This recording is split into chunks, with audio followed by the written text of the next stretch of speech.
For having led the organization of this Congress, which is so important for the world that we live in, because of the motto that we have in our organization, which is peace through law. So I think that this is an objective that we can all identify with, and from there I understand the importance of the moment of this Congress. I will not take any longer and simply mention that in this panel we are going to talk about very different topics, as you might have seen from the title of the panel. So we're going to touch arbitration, new technologies, telecommunications, as well as energy. All of these topics are very current because in the society that we live in, technology and especially telecommunications are becoming more and more important. There is a social transformation which requires us all to be online throughout networks, and therefore all of this new social change is leaving a lot of space for differences in spaces like justice, for example. So arbitration is a new key alternative resolution. I will give the floor now to Monica.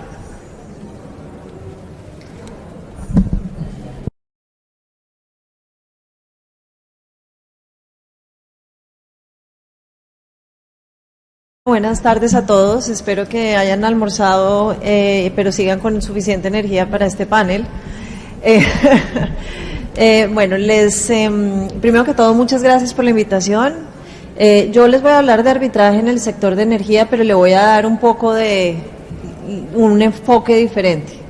¿Y a qué me refiero con eso? Les voy a hablar del arbitraje en energía, pero sobre qué está pasando en temas de cambio climático y transición energética. Estamos en un momento donde se ha reconocido que el tema de cambio climático es supremamente relevante y compañías que están en energía tienen que pasar por una transición energética para poder sobrevivir. Está en sus estrategias y es relevante para poder seguir adelante en sus negocios y poder dar utilidades y valor a sus grupos de interés. ¿Qué está pasando? Por ejemplo, la Agencia Internacional de Energía hace poco dijo, bueno, para llegar a cero emisiones netas en el sector energético al 2050, va a requerir una transformación total del sistema de energía global. El informe especial de la IPCC, Grupo Intergubernamental de Expertos sobre Cambio Climático, dicen los impactos de calentamiento global llevan a que se tomen cambios sin precedentes, rápidos, profundos en todos los aspectos de la sociedad. El mensaje acá es, para los abogados y para el sector legal, esto es supremamente relevante. El arbitraje, estamos viendo una evolución en estos temas en el litigio internacional. Empezó con el tema de derechos humanos, tema de estados a estados, temas de empresas con estados, inversionista a estados. Y ahora estamos también viendo que esto va a llegar al arbitraje internacional y ya llegó.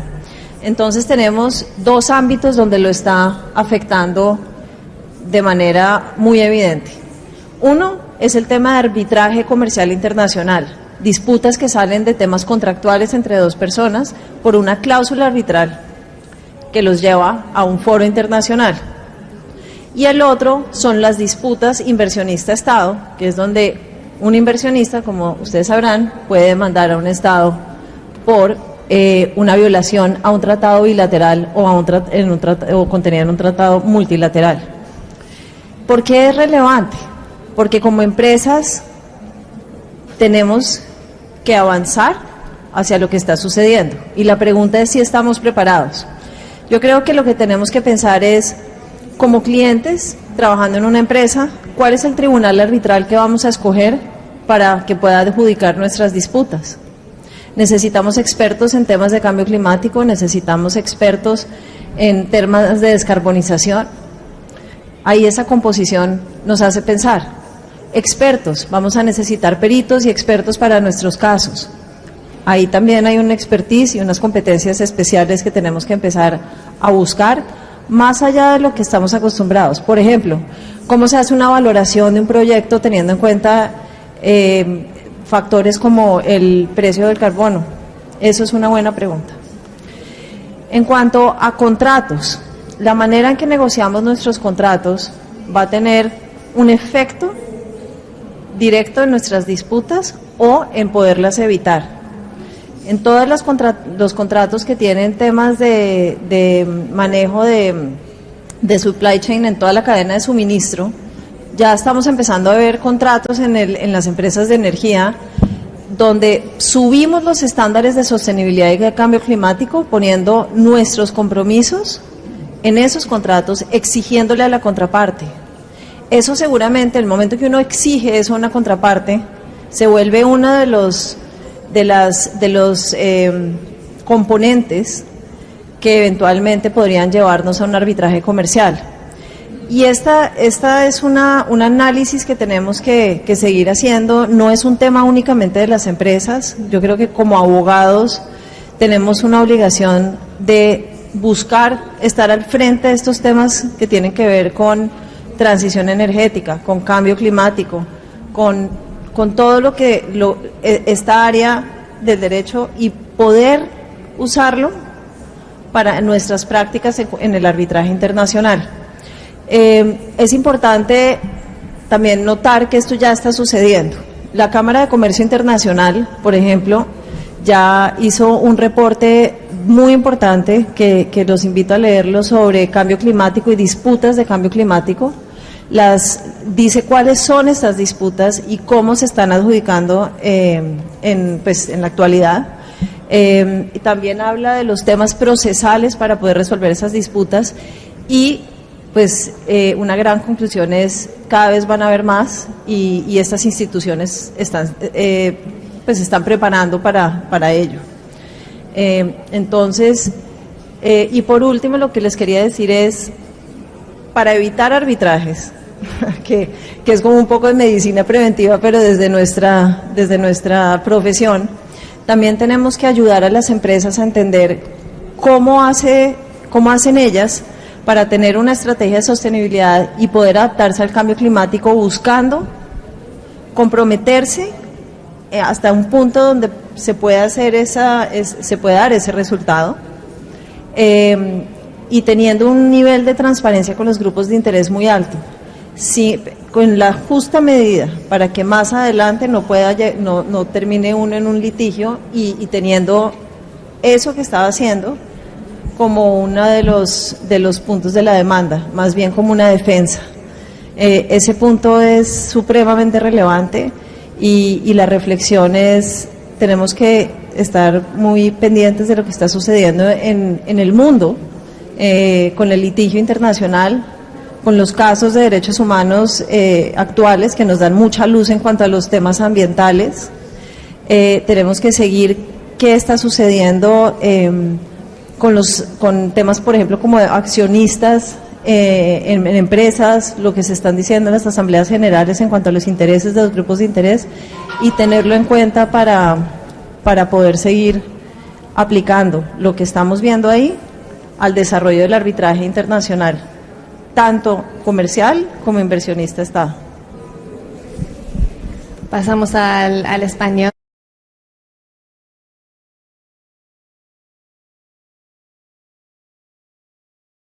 Y la verdad que yo creo que nos ha hecho una muy buena puesta en escena. Voy a dar la palabra a un ponente que interviene a través de medios digitales, Juan Domingo Alfonso, que es patrono de la World Law Foundation, pero también es socio director del despacho Torres, Plaza y Araujo de Venezuela. Juan Domingo.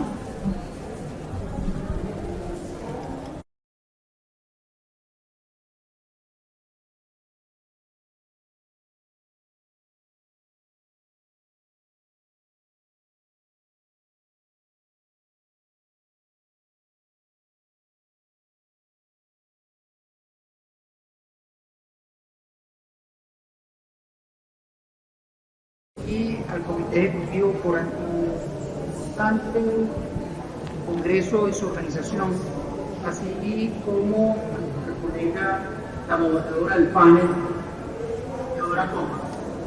Muchísimas gracias a todos por su asistencia y saludos en Colombia, a Barranquilla y al mundo. En este sentido, en ponencia es sobre la situación relativa a la apertura económica en Venezuela, las normas de defensa de la competencia y su entorno internacional. Quiero significar que en mi país ha habido una apertura en los últimos 2 años aproximadamente, y es muy importante en relación con el derecho antitrust o el derecho de defensa de la competencia, más aún en este Congreso, más aún teniendo en cuenta el derecho de defensa de la competencia y el derecho antitrust como apertura a los mercados. En Venezuela, como muchos de ustedes conocen, ha habido una importante restricción de los mercados, una importante restricción de las fronteras, incluso con nuestro hermano país, y recientemente se han abierto y ha habido una importante restricción de los derechos económicos de la autonomía privada empresarial. Sin embargo, recientemente, en el año 2018, a través de un decreto constituyente, se dio apertura la derogatoria del régimen cambiario, así como la derogatoria del artículo 138 de la Ley de Banco Central, que se refiere a la actividad de negociación, comercio de divisas en el país, lo cual implica una apertura hacia el mercado internacional. Asimismo, se hizo el decreto de Ley Orgánica de Precios Justos en el año 2015, que restringió la autonomía privada empresarial, restringiendo los costos y restringiendo, regulando precios por la administración pública, estableciendo una regulación de precios y estableciendo unos precios justos. Como saben, es uno de los principales indicativos o señal de información para los consumidores de la competencia. Si los precios están regulados, pues lo contrario es muy difícil. De igual manera, en el año 2017, por parte de la Asamblea Nacional Constituyente, muy criticada su origen, se estableció una ley de precios acordada en relación con entre los empresarios y el gobierno nacional, indicando también los precios de bienes y servicios a un conjunto de bienes priorizados. Esas leyes, Ley Orgánica de Precios Justos, la Ley Constitucional de Precios Acordados, han sido aplicadas de manera española. Quiero significar también que anteriormente hubo un ataque importante al sector privado y fueron expropiadas diversas compañías por supuestos ilícitos administrativos. Acusar del dictado y la vigencia de estas dos leyes, la Ley de Precios Justos y la Ley Orgánica de Precios Acordados, en los últimos tiempos han sido inaplicadas o desaplicadas, cual ha implicado una liberalización del mercado, aunado a la derogatoria de la ley de ilícitos fiscales, a una apertura, una relativa apertura económica en el título de vigilancia, dando lugar a derecho antitrust. De igual manera, la ley antimonopolio, que tiene por origen en el año 91, la ley de defensa de la competencia, que crea una comisión antimonopolio, ha sido inaplicada. Por tanto, si hay una apertura económica, si hay una apertura de los mercados, y dado este Congreso, es muy importante, en virtud del rule of law y el Estado de Derecho, cuando hay fallas en el mercado, proteger a los consumidores y proteger a los ciudadanos, así como la rivalidad de las empresas en el mercado. Esa ley antimonopolio del 2014, así como también la ley antimonopolio anterior del año 92, establecieron una serie de prácticas restrictivas a la libre competencia, dentro de las cuales hay una prohibición general, pero también hay una prohibición en cuanto a la manipulación de factores de producción, al abuso o prohibición de dominio, al establecimiento de carteles, documentaciones colectivas o prácticas concertadas en el régimen venezolano, así como también al abuso o prohibición de dominio y especialmente en materia de concentraciones económicas. Esto es, tanto la ley del 92 como la ley del 2014 prevé la prohibición de concentraciones económicas que restrinjan o limiten, restringen la libertad económica o produzcan o refuercen una posición de dominio en toda parte del mercado venezolano, o que puedan generar efectos contrarios. Y antes se clasificaban esas posiciones de concentración económica como actividad que viene en la operación. Entonces yo preguntaría, si estas leyes que mencioné no están siendo aplicadas y hay una liberalización de la economía y no se aplica la ley de antitrust y no es, el órgano antimonopólio no está funcionando, entonces si hay fallas en el mercado, pueden haber abuso de posición de dominio, pueden haber prácticas restrictivas que quiten la renta a los consumidores, que afecten el balance de los consumidores. Por eso, los regímenes de derecho se establece el análisis de las operaciones de concentración económica desde el punto de vista de defensa de la competencia, se establece el punto antes o después que hay una obligación de notificar el régimen del ordenamiento jurídico venezolano de defensa de la competencia. La conclusión ha sido que no hay obligación de notificar, una revisión a los reglamentos y el análisis fundamentalmente es el costo. De igual manera, un decreto de exoneración en las importaciones había un incentivo para poder importar. Son elecciones del caso aduanera a nivel de importaciones se ha atacado anteriormente a la industria nacional, al sector privado nacional, se ha favorecido a las empresas rentables. Asimismo, como saben, Venezuela ha sido objeto de sanciones tanto en Europa como en Estados Unidos y por eso el gobierno ha dictado una ley antibloqueo que permite mitigar esas sanciones establecidas por Europa y Estados Unidos. En conclusión, que Venezuela vive una dada perspectiva económica, se estableció la ley orgánica de precios justos, precios ajustados que han restringido la libertad económica, el sector oficial ha tratado de asegurar la economía y ha habido una política de incentivo de importaciones, pero no se está aplicando la ley antitrust y en virtud de esta conferencia, muy importante señalarlo, e incentivar a la defensa de la competencia y al rule of law o el Estado de Derecho. Muchísimas gracias por su atención y estoy abierto a las preguntas. Gracias, Flora. Muchísimas gracias. Le damos la palabra a Santiago Solines, socio del despacho Solines.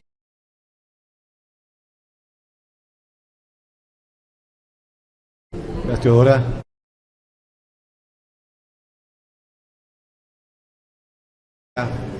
Esta importante temática de todos ustedes por su presencia aquí. Mi enfoque en esta primera parte va a ser sobre energía y arbitraje, un poco contando la historia que ha pasado también en nuestro país, en Ecuador, que es un tema relevante porque confluye la parte jurídica, la parte técnica y la parte política. Ecuador suscribió en el año 65 del siglo pasado, en 1965, suscribió el Tratado de Versailles, la Convención, y estaba sometido al Centro de Resolución de Disputas, el CIADI, hasta el año 2009, en que el régimen del expresidente Rafael Correa decidió que debíamos dejar de ser parte, de someternos por un tema supuestamente de un conflicto constitucional que había con el artículo 422 de la Constitución que sigue hoy por hoy vigente en nuestro país, y el concepto de soberanía sobre jurisdicción, que implicaba eso básicamente que el Ecuador no debía someterse a jurisdicciones extranjeras cuando se trataba de controversias relacionadas a temas de sectores estratégicos y de temas de inversión. Esto conllevó a que el país fuese obviamente visto como un país de poca seguridad jurídica, porque evidentemente estaba trastocando principios que sobrepasaban la legislación ecuatoriana. Primero, había ya tratados bilaterales de inversión suscritos con otros estados, que justamente lo que buscan los TBIs es proteger las inversiones de las personas naturales o jurídicas que invierten en un país extranjero y que tenían plena vigencia. Y segundo, que trastocaba la certeza de inversiones que ya estaban ejecutándose. En el año 2021, en este año, el actual régimen del presidente Lasso ha suscrito nuevamente la convención y el convenio de la CIADI y obviamente hay un procedimiento interno que pasa por la Corte Constitucional de la República, quien determinará si la Asamblea Nacional, el Congreso Nacional, debe ratificar otra vez a Ecuador en esta convención. Pero es un paso muy significativo porque, y entrando en materia, Ecuador es un país que tiene un gran potencial en el ámbito energético y de recursos del sector extractivista, tanto en petróleo, pues es un país petrolero desde los años 36 del siglo pasado, como en el ámbito minero, que está en cierre realmente ese sector, pero que tiene muchísimo potencial. Más o menos se calcula que para el próximo año 2022 y 2023 el crecimiento en inversiones por temas de energía, sea renovable o no convencional, sea para temas de extractivismo en petróleo, gas y minería, más o menos el monto que va a invertirse en cada año superará más o menos 4.000 a 5.000 millones de dólares. Eso nos hace ver que ineludiblemente el tema del arbitraje internacional es sustancial. ¿Por qué es sustancial? Primero porque esa cláusula permite un trato justo, equilibrado, independiente a través de un juez, entre comillas, el árbitro, independiente del Estado, ¿no? Y la ICC ha estimado más o menos un 40% en el 2020, un 40% de sus controversias han estado justamente en el sector energético. Eso da la pauta de que el arbitraje en Ecuador resulta imperioso que se lo lleve a cabo y se lo incorpore dentro de la legislación, porque va a permitir que estos nuevos contratos sean a través de procesos públicos de selección, los PPS, sea a través de las concesiones, contratos de concesión u otro tipo de contratos que están regulados por nuestra legislación, incorporen la cláusula arbitral, además de que los TBIs van a tener un papel fundamental porque serán los que regulen de manera macro esta relación contractual en caso de un conflicto. Ecuador en los años de gobierno de Correa, el expresidente Correa tuvo casos emblemáticos justamente de sentencias, de laudos que obligaron al país, en el caso de Perenco, en el caso de Auxin y de otros, de Halliburton y otras empresas más, que significaron miles de millones de dólares para el país en pago de indemnización, justamente porque no se cumplieron los acuerdos contractuales ni tampoco los parámetros jurídicos que establecían los TBIs entre los estados. Y esto nos llevó a una lección muy importante, y es que el arbitraje internacional, justamente para evitar la injerencia de los gobiernos en el sistema judicial que genera un desequilibrio, son necesarios. Es evidente que las empresas privadas, las personas jurídicas, tienen que obviamente hacer un research de cómo están los TBIs entre los países, porque eso es complejo, o sea que vayan a la embajada o que vayan al Ministerio de Relaciones Exteriores a verificar, o al Ministerio de Energía si fuera la materia específica, porque de algún modo esto va a permitir asegurar que la relación contractual y la relación entre estados les va a permitir acceder al arbitraje internacional. Este es un pequeño panorama que les doy a ustedes en este corto tiempo, porque es significativo para países de Latinoamérica que tienen una debilidad en el sistema judicial y en las instituciones públicas en general, de tener un soporte externo que no es ceder en soberanía, sino apoyarse justamente en instituciones mucho más sólidas, mucho más confiables, que den de algún modo certeza a los inversionistas, y los inversionistas inviertan en nuestros países. En materia energética es fundamental para lograr ser competitivos con otros estados, y no se diga en sectores más incipientes como digo el de la minería. Muchas gracias. Muchas gracias.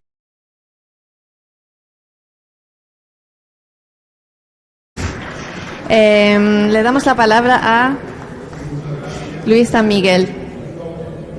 Luis San Miguel es chairman de la empresa Procorp. Muchas gracias y gracias a todos los panelistas, un honor estar acá.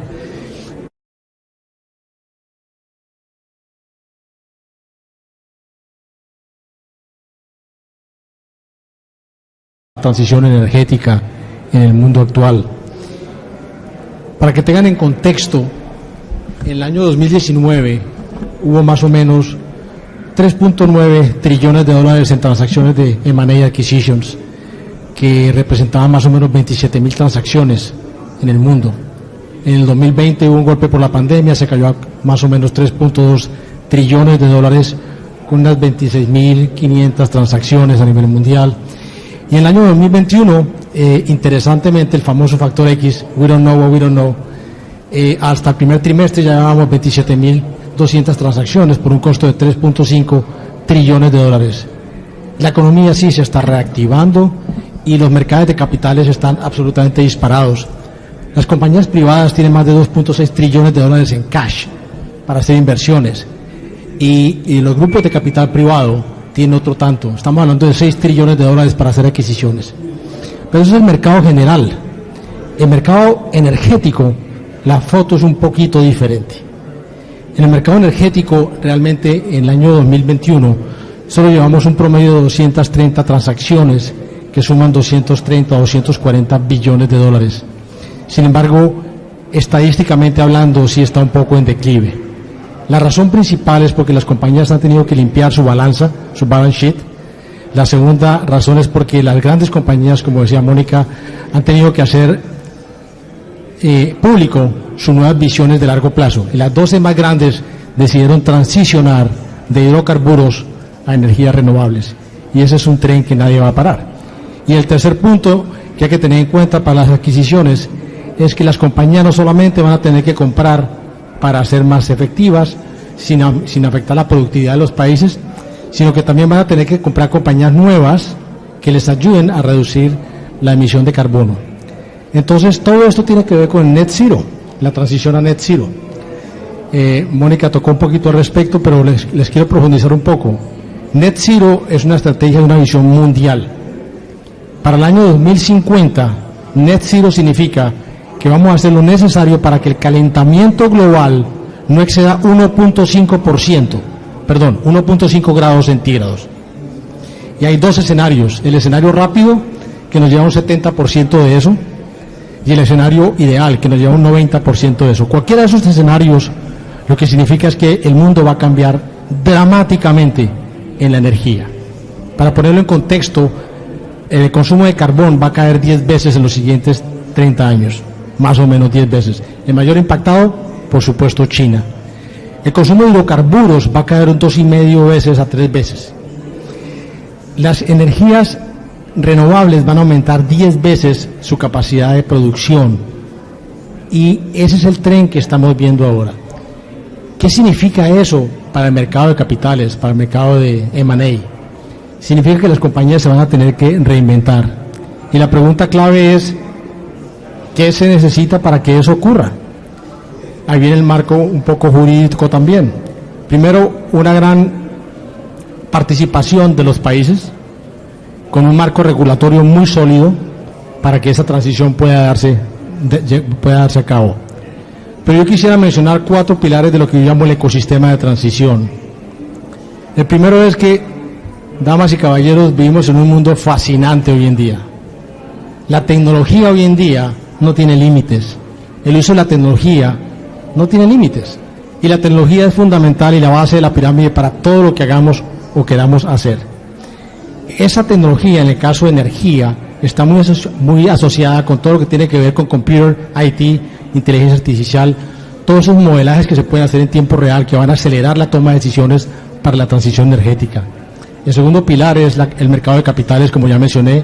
Hay exceso de cash en el mercado y los inversionistas están muy cuidadosos de en dónde meten su dinero. No sé si ustedes vieron qué ha pasado en los últimos 2 días. Wall Street ha caído más de 1.200 puntos por el factor COVID y por el impacto también que va a haber en la energía y en el petróleo en todo esto. El tercer pilar es el que llamamos las energías renovables. Las compañías van a tener que mirar cómo se van a energías renovables y cómo van a una masiva electrificación del mundo, porque no todo puede ser simplemente eólico o solar power. Por ejemplo, los aviones por ahora no podrían. Van a venir el consumo de hidrógeno, energía producida por hidrógeno. Pero la masificación, la electrificación masiva es algo muy importante que va a ocurrir en todo el mundo. En Estados Unidos ustedes conocen el fenómeno Tesla, en Europa ustedes van y en muchas partes están los cargadores eléctricos para vehículos en muchos sitios que no necesariamente es un tipo de estación de gasolina, pero eso requiere una inversión masiva a nivel mundial para la electrificación. Y el último punto con respecto a las tecnologías que se requieren también es que el hidrógeno es algo que todavía estamos empezando a ver, pero que es la solución para ciertas tecnologías de transporte que son muy importantes. Recuerden que el transporte consume más o menos el 60% de la energía a nivel mundial y produce como el 80% de las emisiones de gases. Entonces estamos viviendo en un mundo fascinante y yo creo que si la pregunta concreta es ¿qué va a pasar con M&A en el sector de energía? La respuesta es hay que tener mucho cuidado. Las estadísticas muestran que no necesariamente van a aumentar, pero sí van a hacer un morphing, van a cambiar la mezcla de transiciones de adquisiciones. Los otros 7 mercados verticales tradicionales se han mantenido. Sin embargo, las adquisiciones en la rama de IT y todas las compañías que tienen que ver con tecnología de IT están creciendo a nivel de 2 dígitos por año, 20-25% de adquisiciones a nivel mundial. Ese es el panorama que nosotros vemos en la parte de adquisiciones. En conclusión, energías renovables, Net Zero está aquí para quedarse. El camino que tenemos hoy en día es insostenible. El mundo no puede crecer más de 1.5 grados centígrados para el año 2050 porque las consecuencias serían catastróficas. Y todo esto está motivando los cambios de estrategia de visión mundial en las grandes compañías. Gracias por su atención. Muchas gracias, Luis.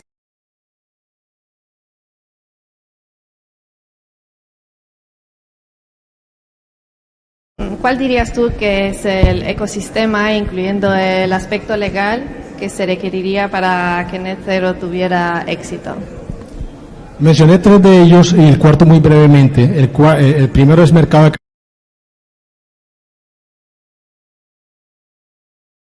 modelaje, toma de decisiones, simulación en tiempo real para poder hacer todo mucho más rápido. El tercero son las energías renovables. Pero el cuarto es el acelerador, y el acelerador son los gobiernos. Pero para que el acelerador funcione, el marco legal y regulatorio tiene que estar ahí, y estamos bastante atrasados en esa parte. Pero esos son los 4 pilares del ecosistema que creo que debe estar para que todo funcione bien. Fenomenal, muchas gracias.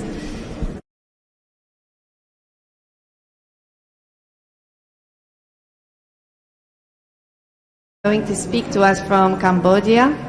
Sok, are you there?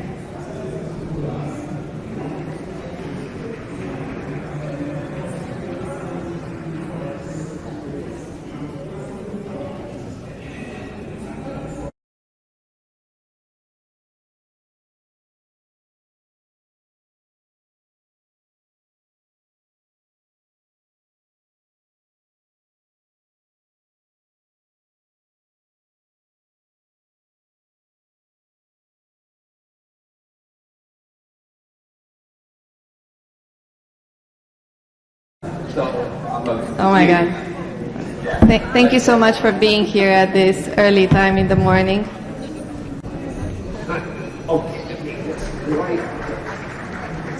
Okay, that's better.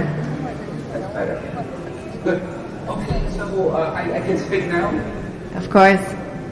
Great. Well, let me say hi to everybody. It's been more than late for me because it's like 4:40 already. I've been up since 2 o'clock. But I'm excited to join this conference because I'm going to speak more on my part of the world, which is Southeast Asia. It's a bit far from Latin America, but I think there's a lot of opportunity cross-continental. My main topic today will be more on the comprehensive regional partnership, which is called the ASEP. And the reason I focus on this agreement is that it has tremendous impact on, intercontinental investment, because this is a block of 15 countries, one-third of the world GDP. Because we have whole Southeast Asia country, the 10 countries, plus China, Japan, Australia, New Zealand, and Korea.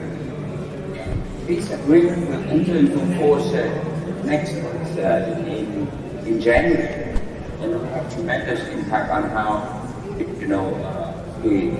global supply chain is taking effect. A lot of movement of investment from different parts of this 15 countries. Ultimately, this regional grouping will be able to support different parts of this region there. And the interesting thing is that it's more of the global supply chain. Because now you see a lot of tension with the U.S., China-U.S. tension, and trade diversion, that sort of thing. And I think Southeast Asia will be trying to attract a big investment from there. And I want to say that in this agreement makes a big focus on competition law, for example. Like in the Southeast Asia nation, all the 10 countries has competition law, so it's quite a progress of protection, that sort of thing. Arbitration is for sure one of the options that make investor can secure, and I would say that in our part of the world, it's a mixture of country as well as small country. So investors don't like to go to court of either country, and that's why they most of them resort to the use of commercial arbitration. And in our part of the world, we like to use Singapore, because Singapore is Singapore International Arbitration Center is quite a reputable arbitration center. And even in my country, Cambodia, most of investors would use either Singapore or Hong Kong. Right? But I think the focus is more on Singapore, because they also have the convention on mediation as well, right? So because the idea is how to, not to go to court and try to find some middle ground, some amicable way to resolve the issue. So this is quite interesting, because from the investment perspective, we have also the rise of the China, for example, the Belt and Road, which is quite an ambitious initiative of China, and we can feel in our part of the world the amount of investment going to the region. In my country, for example, the Belt and Road have been invested for the last several years, like 20-some billion of investment, and we can feel in the real estate sector, in the economy, industrial zone, sprucing left and right. So I think from that perspective, I also see the rise of commercial arbitration in China, because the Belt and Road, they have their own way to want to look for a way to solve this resolution, unlike going to the deal, which is quite rigid, quite difficult. Here, they call for again arbitration to find ways for that there. So I think in sum, I want to stress that, like I said, Southeast Asia is a bit far from Latin America, but I'm pretty sure that there's a lot of possibility of cross-continental investment, particularly to be exported back to the major market, which is in this case the United States. So I think there's an opportunity for sure, and I hope that some of your law firm would be, and your client of course, would be seeing Southeast Asia as a place to put investment as well. So anyway, I want to stop my presentation now, and I extend ready if the panel would please you answer the question later on. Thank you very much. Thank you very much, Sok. Actually, yes, if you can remain connected. I did have a question for you, and it was regarding where do investors prefer to go for their international arbitration disputes and why? If you can answer it just shortly. So, thank you.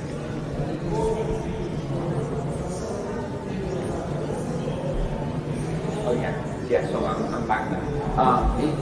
Singapore is the preferred arbitration center. Why? Because they have perfected whole arbitration, particularly between the common law country and the civil law country. You know, because in that part of the world you have a lot of ex-colony of Europe. In that case, our Anglo-Saxon countries like Singapore, Malaysia, American colony, the Philippines, for example. But we also have a civil law country, like Cambodia is the civil law. It is a mixture. Then you have Vietnam, Laos, Thailand, Indonesia. They're all civil law countries. And we find that when you have competing, an ecosystem like this, that's what it is going to get the arbitration center. And we find that Singapore is probably one of the best places to go for that. Thank you very much. Sok Sifana is a former advisor of the Royal Government of Cambodia and advisor to the Supreme National Economical Council. And he's also partner at the law firm Sok Sifana and Associates from Cambodia. Thank you very much for your intervention. We're now going to give the floor to Sandra Ortiz. Y pasamos a español, yo creo. Sandra.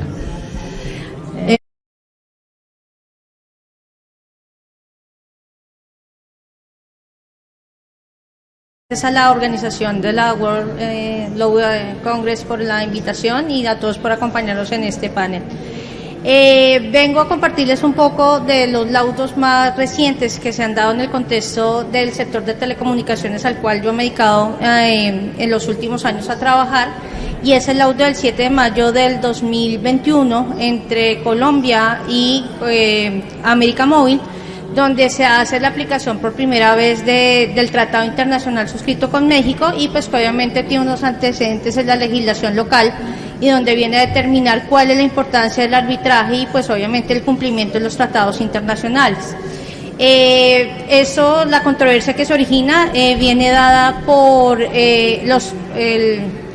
los contratos de concesión que se dieron en la telefonía móvil en el año 93 y que dan paso, que incluyeron en sus pliegos la posibilidad de que el Estado pudiera obtener la reversión de los activos o de los bienes que habían sido desplegados por parte de este tipo de operadores.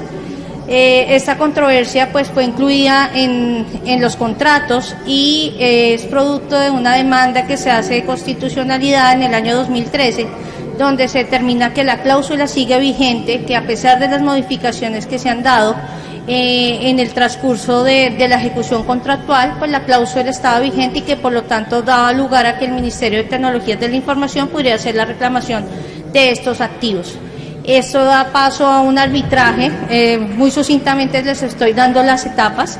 Da sucintamente a inicio de un proceso arbitral que da como conclusión de que efectivamente la cláusula está vigente, que había una sucesión de leyes en el tiempo y que pues ninguna de las partes había modificado esta relación contractual, dando origen a que el Estado pudiera solicitar esa reversión de activos, esa revisión de estos bienes, que dio origen a que Telefónica y Claro, en este caso concreto, pues nos pagaran a favor de 4.8 billones de pesos.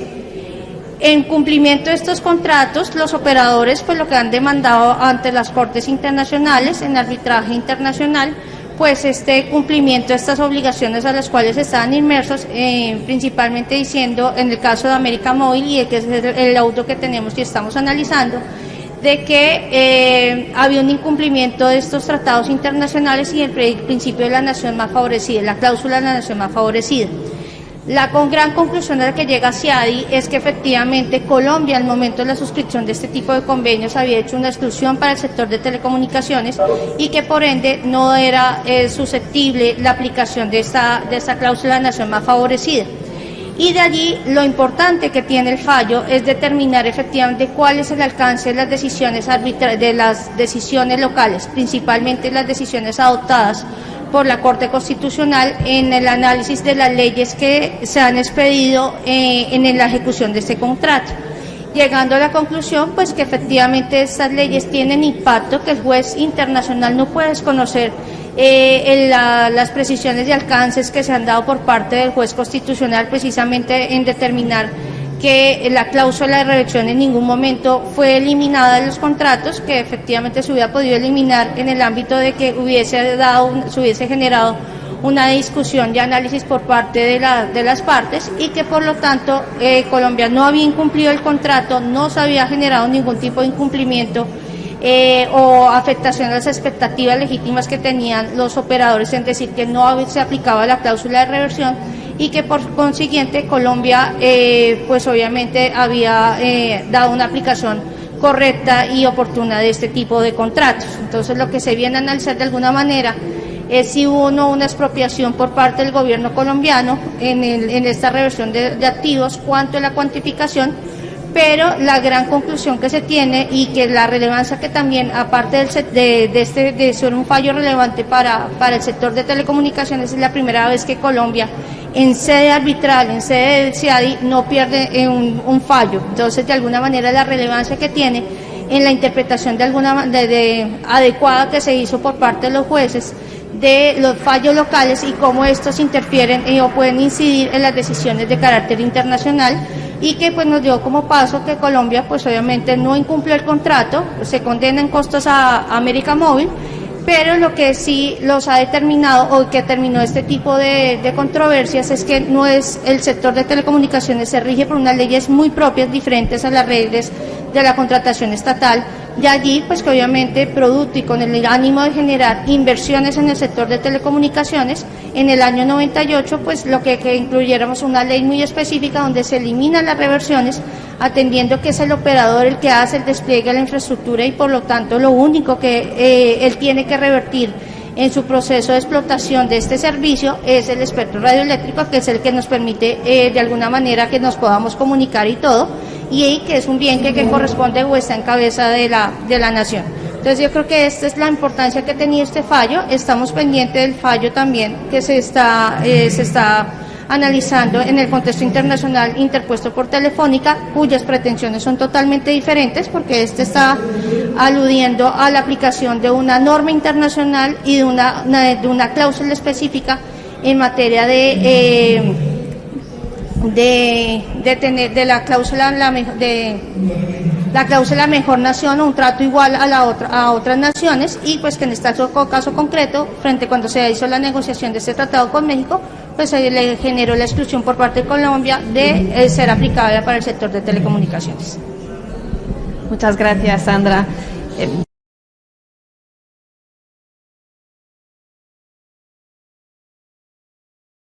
A preguntarte, para que también termines tu intervención en esta nota, ¿qué relevancia tienen las decisiones internas en los procesos internacionales en aplicación de los convenios, a tu modo de ver? En este caso concreto, pues el tribunal lo que hace es una valoración de 4 supuestos.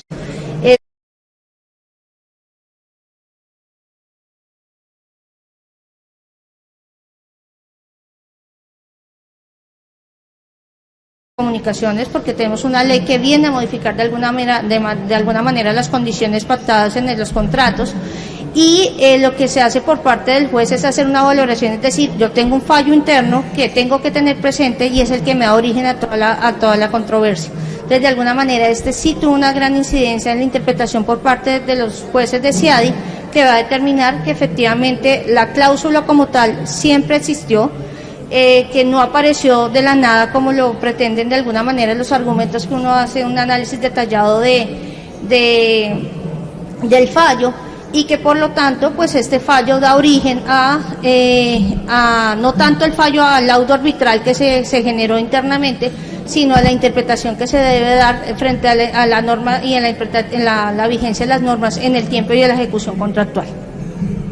Muchísimas gracias.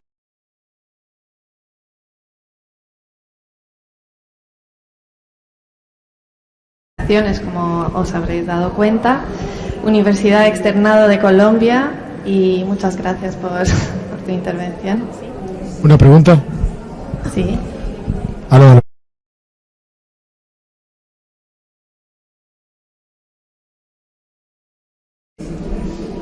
¿A qué nos exponíamos? ¿Cuál era la liability para el país? Si los hubiera perdido es que estamos en un cumplimiento de los tratados.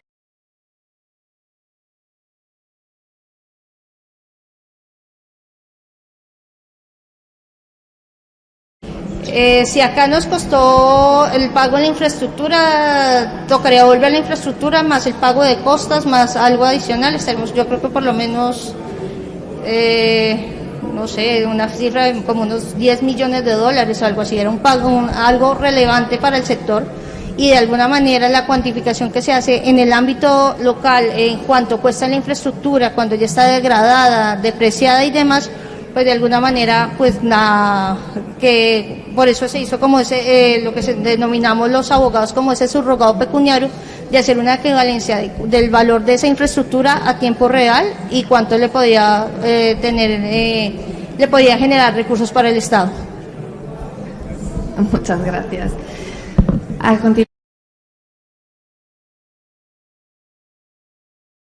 Juan Sebastián.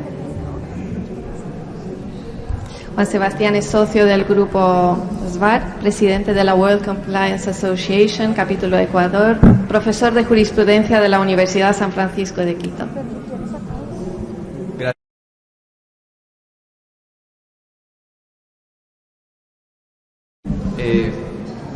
Primero me siento muy honrado de estar aquí y poder participar y exponer un poco de mi experiencia en estos temas energéticos. Agradecer a World Law Foundation y World Jurist Association. Primero quiero comentarles que mi ponencia en esta tarde voy a hablar un poco algo distinto de lo que se ha hablado, relacionado también a la energía, pero voy a dar un paso atrás porque lo que voy a analizar en mi ponencia es cómo la minería es una actividad clave para la energía limpia. Y cuando digo este concepto parecería ser un poco contradictorio, pero creo que al finalizar mi ponencia espero que ustedes puedan resumir que no, igual que yo lo hago. En primer lugar, algo muy importante es que la actividad minera, que es clave, como ya lo mencionaron panelistas, lo dijo Santiago, en el Ecuador es una actividad clave que va a ser el motor económico futuro del Ecuador de aquí a los 10 años. También lo mencionó Luis, el mundo está cambiando a una actividad, a utilizar combustibles no fósiles, combustibles renovables, y eso significa pues el cambio de una matriz energética, ¿no es cierto? Para el cambio de una matriz energética, ¿qué se necesita? Se necesita energía renovable. Pero, ¿qué produce energía renovable? ¿Cómo se produce energía renovable? La energía renovable se produce en hidroeléctricas, en parques eólicos, energía fotovoltaica, ¿no? Que proviene del sol, y así no quemamos el combustible fósil, el carbón, que representa el 29% del consumo energético mundial en este momento, seguido por abajo del petróleo, que es el principal obviamente, y las energías renovables ocupan un pequeño pedazo de ese pie. Pero ¿por qué digo que voy un paso atrás? Porque para producir y para construir estas parques eólicos, hidroeléctricas, energía solar, necesitamos minerales. Y la energía va a provenir de la minería. Ya estamos en una cuarta revolución industrial, me parece, pero desde que el hombre pisa este mundo, ya somos en la humanidad ha sido minera. Para mejorar nuestras condiciones de supervivencia, para mejorar las armas, para mejorar el buen vivir, ¿no es cierto? El vivir en mejores condiciones, la luz eléctrica, el foco, todo tiene minerales, ¿no? Que provienen de la tierra. Ahora, ese extractivismo de minerales resultaría como un poco, si es que lo vemos desde un modo muy amplio, contrario a estos temas proteccionistas con el ambiente, de renovables, etcétera, pero no lo es. ¿Y por qué? Porque ahora las tecnologías han desarrollado a un nivel donde podemos tener una línea base, una marcación de cómo se desarrolla un proyecto minero, por ejemplo, en varias etapas, y cada etapa se tiene que cumplir a cabalidad ciertos requisitos y estándares internacionales y nacionales, porque los países lo hacen propio, que vienen de pues la suscripción de convenios internacionales que seguramente ustedes como juristas han conocido, han escuchado: el Convenio de París, la Convención de Diversidad Biológica, la COP26, la conferencia de las partes que hay cada cierto tiempo, ¿no? Que se ponen compromisos en el mundo para justamente net zero y reducir y empezar a generar este tipo de energía, o sea, mitigar el consumo de carbón y generar energías limpias. Entonces, el papel que juega la minería dentro de este escenario es vital, porque sin minerales, pues entonces no tenemos nada de esto. No podemos producir energía limpia si no tenemos minerales. Ahora, lo que es muy importante y el contraste que yo hago es la minería, siempre y cuando sea una minería regulada y una minería que garantiza derechos de la sociedad, de las comunidades, derechos ambientales. Y yo podría hablarles muchísimo de esto, en contraste a lo que no es una minería legal. En el Ecuador hay un ejemplo muy fuerte, pues solamente tenemos 3 proyectos que están en etapa avanzada, en exploración avanzada, y unos ya en explotación, y han suscrito los diferentes tratados, inclusive con el Estado, y tratados bilaterales de inversión, que es la nueva etapa que está entrando el Ecuador en tema de atracción de inversión. Pero solamente 3 cuentan con una licencia ambiental y una licencia social, que es más importante aún. Y voy a hablar en el poco tiempo que me queda de un proyecto muy importante, que es el proyecto emblemático del Ecuador minero, que es el proyecto de Fruta del Norte, Lundin Gold, una empresa canadiense que ha hecho un trabajo fenomenal en la comunidad, que obtuvo esta licencia social para que no es que le permiten contaminar, sino que ha atraído a toda la zona a generar valor agregado en economía, en nuevos puestos de trabajo, en trabajar dentro de esta mina, con miras también a un closure, ¿no? Que no sea no sustentable.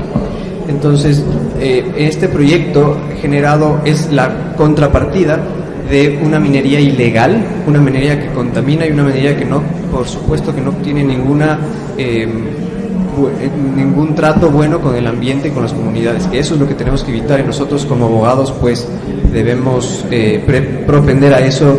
Y nada más quiero terminar esta corta ponencia con una parte de una canción que a mí me gusta mucho, de Bob Marley, y dice: "Emancipate yourselves from mental slavery, none but ourselves can free our mind, have no fear of atomic energy, because none of them can stop the time." No, tenemos que pasar a eso, ¿no? Muchas gracias.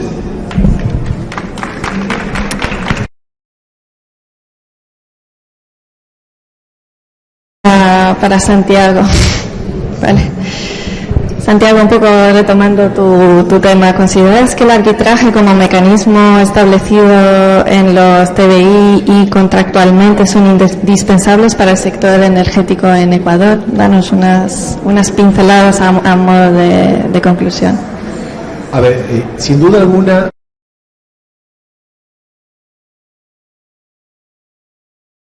estos sectores, como decía Luis, sectores están renovándose. Efectivamente, adquisiciones y difusiones en el sector energético, sobre todo relacionado a combustibles fósiles, no es tan atractivo. Por eso han incrementado las cláusulas de escrow, para que pueda haber más monto para asegurarse de que puedan cubrir cualquier riesgo, más aún ahora con la pandemia. Las cláusulas MAC, las de efecto material adverso, se han endurecido muchísimo justamente en este sector energético en temas de fusión y adquisiciones. Y esto nos da medida en que es un sector volátil y que evidentemente hay tanto capital y tanto riesgo que si no hay arbitraje y si los TBIs, por ejemplo, no tienen claramente identificado por parte de los estados el respeto, por ejemplo, al trato nacional, a la expropiación con un pago adecuado de manera inmediata, se vuelve inviable que los inversionistas entren a un estado, a un país a invertir.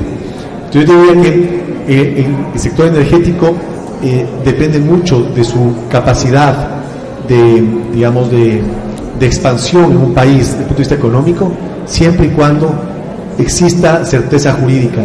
Y esa certeza jurídica pasa, no es lo único, evidentemente la legislación, el que los estados cumplan sus compromisos, que esos beneficios que pueden existir en temas de materia tributaria, laboral, en temas digamos de reducción en la rigidez en el tema ambiental, pasa también por un tema de arbitraje internacional. Solo como dato, preguntaba Luis, hace un rato consultaba cuánto había costado al gobierno colombiano el tema con la Telefónica, y dijeron $10 millones de valor más o menos aproximado.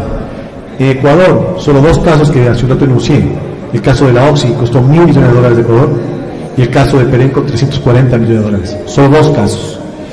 Eso quiere decir que en temas energéticos, si el Estado no es respetuoso de lo que acuerda en los tratados bilaterales, en los tratados multilaterales, y si es que el Estado internamente no tiene una división de poderes realmente y deja que el sistema judicial prevalezca y la norma y el Estado de Derecho, que es lo que nos congrega hoy día, impere, el Estado pagará más lo que va a recibir por ese tipo de inversiones. Gracias.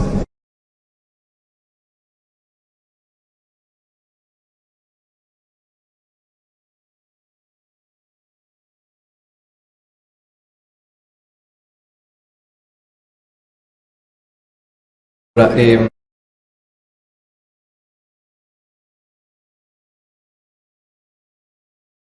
una analogía de lo que mencionó Sandra, lo que mencionó Santiago. En el Ecuador en el 2016 tuvo un arbitraje internacional con una minera canadiense, con Copper Minerals, donde en la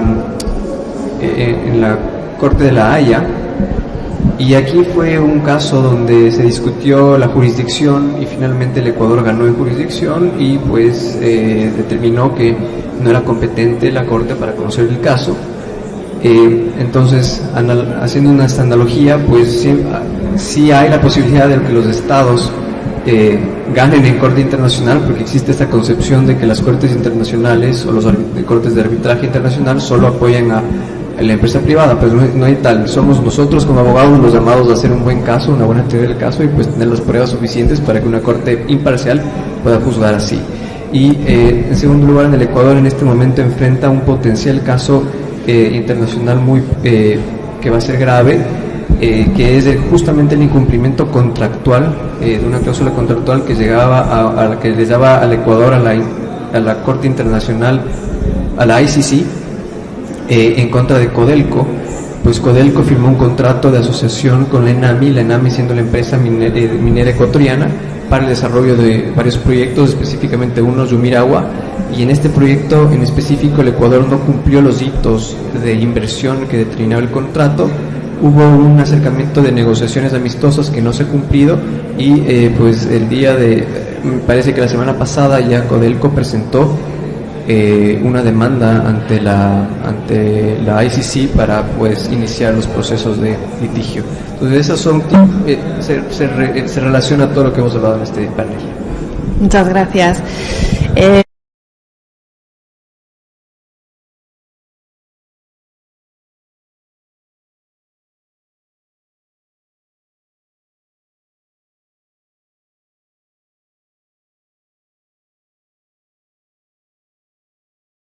¿Qué exactamente deben hacer las compañías para evitar encontrarse en esas disputas de arbitraje y de energía y, bueno, con respecto al cambio climático, así como un checklist? Pues, a ver,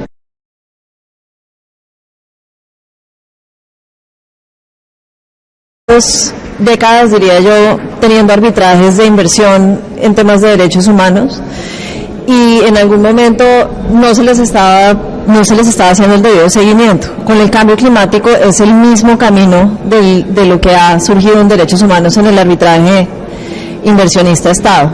¿Qué pueden hacer las empresas además de hacer este seguimiento? Pues lo que hablábamos al principio, en temas de sostenibilidad, en las estrategias de cambio climático, de transición energética, siempre van a haber unos compromisos que tenemos que tener con nuestros grupos de interés.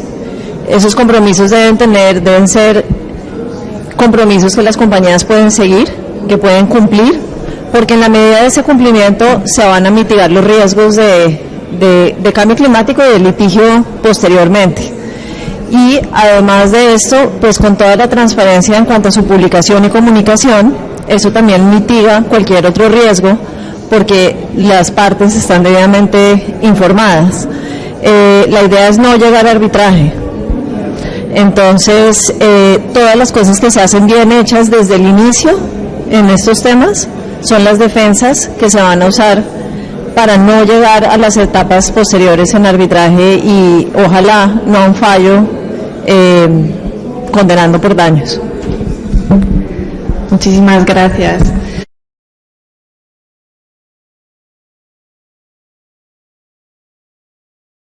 A nuestro panel, espero que os haya parecido interesante. Thank you very much for bearing with us, for coming to the Congress and for participating in this panel, and a special thanks and hello to Kim and Jim who are there in the public from the World Jurist Association. Thank you very much. Bye.